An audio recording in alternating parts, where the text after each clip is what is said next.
papo tá muito da hora, mas tem que ir pro lado mais Pode continuar. espinhoso. Porque tem muita gente que fala assim, pô, nosso mundo é muito desigual, muita coisa acontece, muita gente morre de doenças fatais ou nascem condenadas em ambientes de guerra, enfim, né? A gente não escolhe, não, né? E aí, como é que você vai explicar, pô, então eu sou privilegiado, Deus só serviu pra mim, pra aquela pessoa que nasceu lá em tal lugar, que tá acontecendo uma catástrofe na vida dela, Deus não chegou lá. Como é que é essa relação? Como é que é esse tato, David, tipo, que, pra ter com as outras pessoas, pra explicar, tipo assim, cara, sabe, eu fico, porque muitas pessoas podem ter falado assim, como é que Deus existe se existe o câncer, por exemplo? E aí você fica, mano, pô, caralho, é foda, né? E aí, como é que tem esse tato? Mano, beleza. Cara, essa pergunta, Não, a pergunta ela do dá caralho. pano pra manga, né? Uhum. Você quer que eu vou embora já, pra gente não ter confusão? Vambora. Não, tô brincando, cara. A pergunta é muito importante. Isso é uma dúvida de muita gente. Sim, cara, minha também. Primeira coisa, cara, se a gente tratar a nossa vida como como um fim, a gente sempre vai ficar mais chocado com a desigualdade. Se a gente entender que a vida não acaba quando a gente morre, mas que existe uma eternidade, e é isso que a fé cristã, é isso que eu creio, que existe uma eternidade com o Senhor, onde a palavra diz não haverá choro, não haverá pranto, sabe? Aonde a doença não vai alcançar. Então eu entendo que isso aqui é passageiro, que isso aqui é uma fase temporária. Dentro dessa fase passageira, tem uns que se dão melhor, tem uns que nascem numa guerra, tem uns que têm doenças e tal. E aqui, cara, obviamente eu tenho que ter muito cuidado, porque a gente tem que ter empatia pelas pessoas, sabe? Por isso que não dá pra você dizer que todo mundo é igual, sabe? Existem as diferenças, existem as culturas diferentes, existe uma África, por exemplo. Isso que eu ia falar, como é que você, sei lá, porque eu já me decepcionei algumas vezes de estar num lugar e a pessoa pregar, só que aquilo ali que tava dentro daquele específico lugar era bom e que todo o resto não prestava, e foi onde eu dei uma primeira desanimada assim. Fala melhor, como assim? Eu tava dentro de uma igreja e aí o pastor ele usou uma palavra como só aquela igreja é boa. Ele tá errado, pronto. Então já começou errado. Você entendeu? Entendi. Aquela igreja é boa, todo o resto não presta, é só ali que ele vai encontrar a salvação, Tá errado. a vida eterna e etc. Uhum. E aí eu na minha cabeça, né, pô, meu pai nordestino, uma família muito com muita miscigenação e tal. Falei, pô, como assim? Aí tem uma África com uma outra cultura, com outras religiões, e aí eles não vão ter vida eterna, eles não vão, porque, sei lá, não é Jesus, é uma outra pessoa, é uma outra entidade, um outro alguém. E aí isso me conflita bastante, porque eu falo assim, pô, muito legal, eu amo ouvir o evangelho, mas não por isso eu creio que o cara que é um bandista, ele tá condenado, entendeu? Tá, vamos por partes. Aí a gente já irradia pra um outro assunto aqui. Boa. Vamos primeira questão. Vamos lá. Primeira coisa, então, é a questão que você trouxe, que é a questão da desigualdade. Sim, né? óbvio.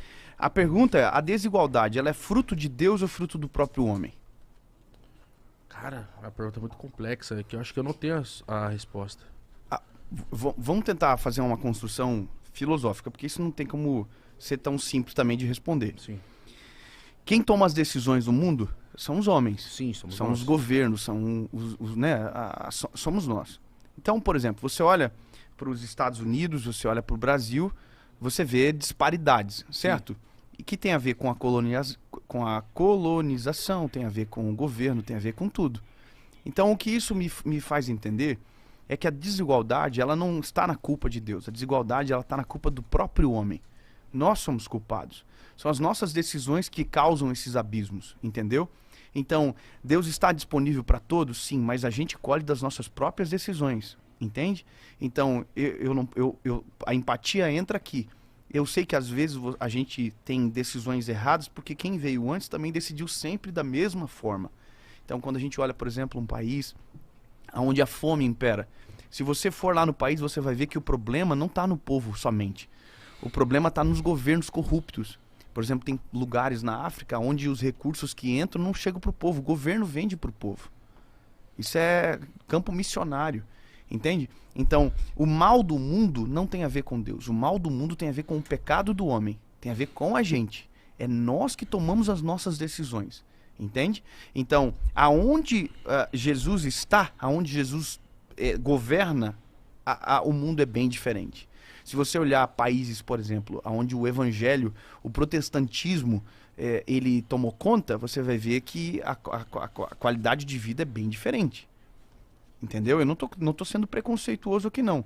Não tô falando nem de religião, tô falando de aonde Jesus governa. Aonde Jesus tem espaço. Entende? Uhum. Quanto menos espaço para Deus, mais desigualdade existe. Pode ter certeza disso.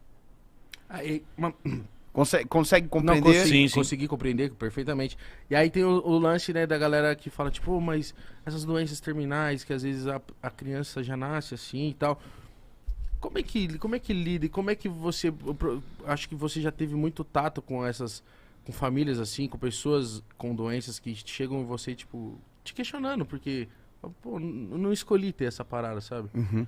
Isso, cara, é uma parada muito difícil. É onde eu digo que se a gente olhar para a vida só com esse curto espaço de tempo, que sabe? Ó, isso aqui é a nossa vida na Terra. O resto é toda a nossa eternidade. É muito maior para frente do que nós estamos vivendo agora. Então, se a gente olha pelo prisma só do que a gente está vivendo agora, é difícil demais.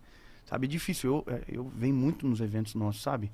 Pessoas que estão com câncer, que estão com doenças terminais. Eu creio que Jesus pode curar, e eu já vi Jesus curar muitas pessoas. Milagres acontecerem, mas também vi milagres não acontecerem. Entende?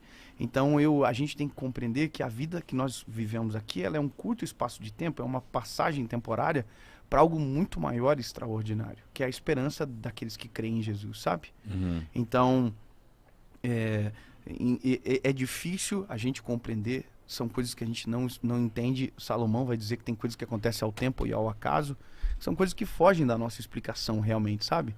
O que eu posso fazer? É pregar Jesus e trazer esperança para essa pessoa.